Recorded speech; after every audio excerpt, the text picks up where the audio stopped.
Will the Garden of England become the car park of England? 100 days to go before we leave the EU transition period, and ministers have been outlining worst-case scenarios involving 7,000 trucks queuing for days in Kent. I mean, you can't really go to sleep, because if you go to sleep, you know, and the traffic starts to move, next thing, other lorries have overtook you and cut in front of you. Ministers outlining doomsday scenarios which mean an uncertain future for lorry drivers like Tony. So what would be the consequences of delays like that? Well, the company's going to lose money, and also I think a lot of drivers will finish. British drivers will, because the ones I've been speaking to, they're not prepared at all to, you know, sit in traffic for 2 days. And an extraordinary plan to ban trucks from Kent next year if they haven't got the right paperwork.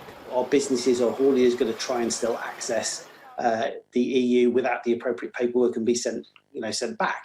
In which case, yes, we are likely to see significant queues in Kent.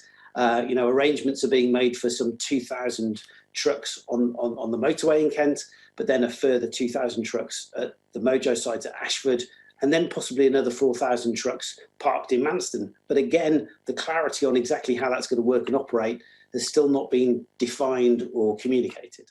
Michael Gove tries to make the Kent passport plan sound easy. And we want to make sure that people use a relatively simple process in order to get what will become known as a Kent access permit, which means that they can then proceed smoothly through Kent because they do have the material required.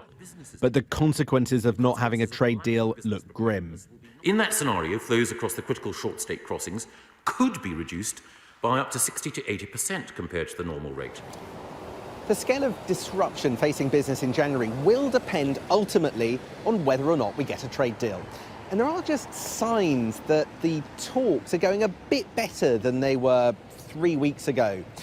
With Labour gearing up to accuse Boris Johnson of incompetence if he doesn't strike an agreement, can Number 10 really afford to have that charge laid at their door on Brexit of all things? 2 weeks ago, everyone was shouting about a supposed EU blockade. That issue has since been solved. Now just a few remaining blockades to clear. Sam Coates, Sky News.